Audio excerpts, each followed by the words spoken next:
워싱턴 지나서 뉴욕, 로스앤젤레스, 샌프란시스코 가는 동안에 이 박사가 굉장히 괴롭힘을 당했어요. 사실은 뉴욕에서 정말 그 외국 대통령으로 국가원수로 전무후무한 환영을 받았는데 그걸 엔조이하지도 못했지.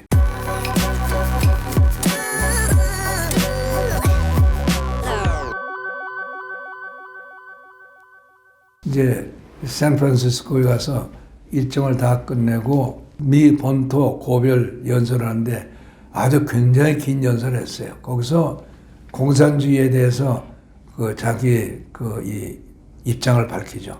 공산주의는 콜레라와 같다. 콜레라와 싸우는 것처럼 죽기 아니면 살기로 싸워야 된다. 근데 지금 미국이 잘못하고 있다. 미국이 잘못해서 미국이 잘못을 시정하지 못하면은 미국이 독립 이래 건국 이래 지금까지 발전시켜온 모든 가치를 다 상실할 가능성이 있다. 근데 지금이라도 늦지 않았다. 지금이라도 마음을 바꿔서 공산주의하고 싸움을 하고 나서면은 결국은 미국이 승자가 될 것이고 전 지구에서 공산주의를 몰아낼 것이다.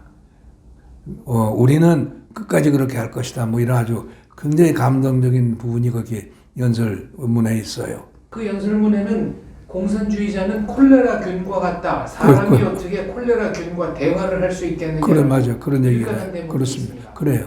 그래가지고 죽기 아니면 살기 싸움이다. 이렇게 얘기했죠.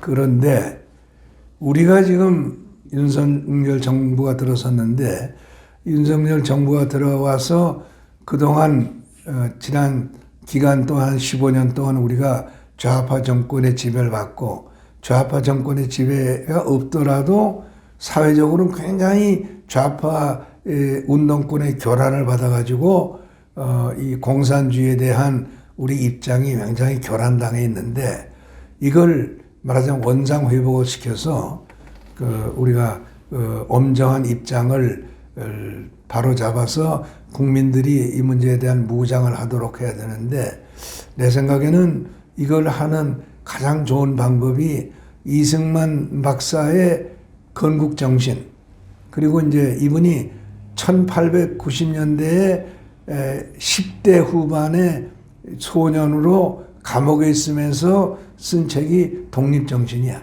그 독립정신을 사실은 그때는 언문체로 썼기 때문에 우리가 그걸 읽기에는 좀 어려운데 마침 그 충남대학의 김충남 박사라고 대통령학을 전공한 분이 독립정신을 요새말로 아주 쉽게 풀어놨어요. 그래서 아주 초등학교 아이들이 읽어도 읽을만 할 정도고 또 독립정신이라는 게 다른 게 아니에요.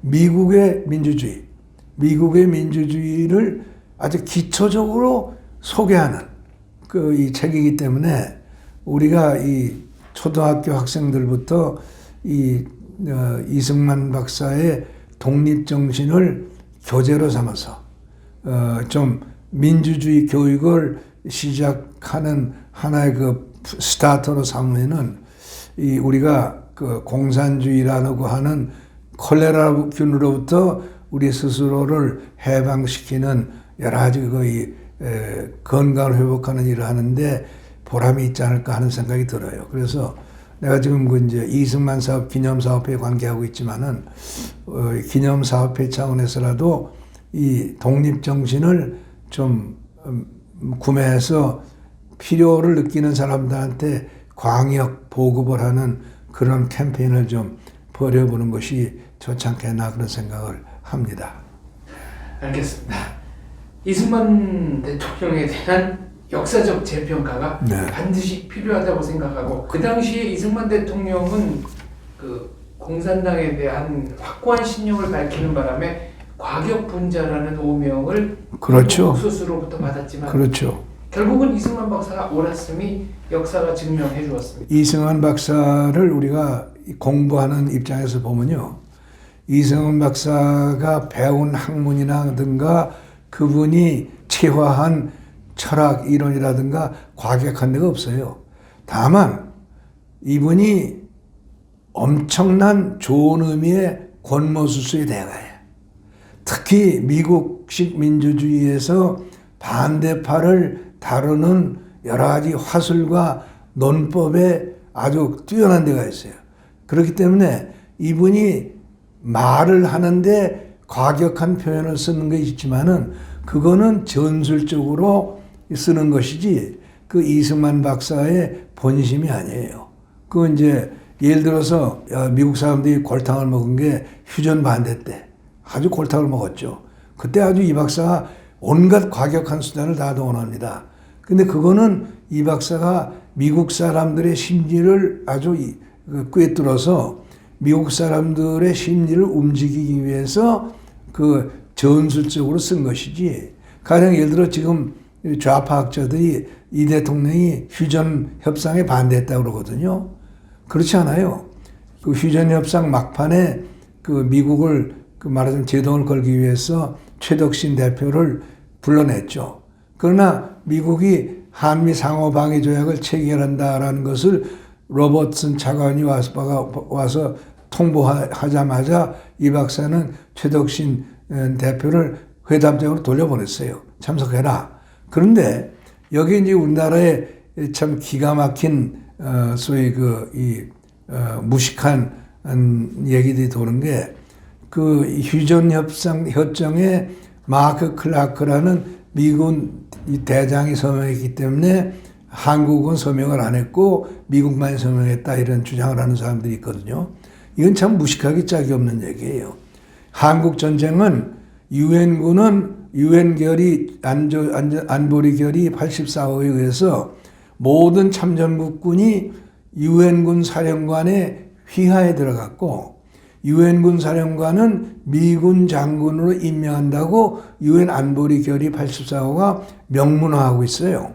그러니까 마크 클라크 장군도 유엔군 사령관으로 유엔군을 대표해서 서명한 것이지 미군 장군으로 서명한 게 아니야. 그거는 그 북한은 왜 팽덕회와 김일성이가 따로 서명했느냐? 그 자들은 그 지휘권을 일원화시키지 않았기 때문에 그 따로따로 지휘를 하고 있었기 때문에 따로 서명한 거예요. 이것을 근거로 해서 미군이만 서명하고 한국은 서명하지 않았다라고 주장하는 것은 아주 정말 무식하고도 무식한 그런 얘기죠. 네. 그 점을 우리가 좀 서로 좀 일깨워야 되겠어요. 아주 점잖은 학술 논문에서도 그런 논의가 지금 전개되고 있거든요. 그렇습니다. 알겠습니다. 네. 이승만 대통령에 관한 재조명 또 역사를 바로잡는, 바로 세우는, 바로 인식하는 작업 계속하겠습니다. 네. 선생님 가끔 모셔서 또 역사 얘기 자주 여쭙도록 하겠습니다. 감사합니다. 수고하셨습니다.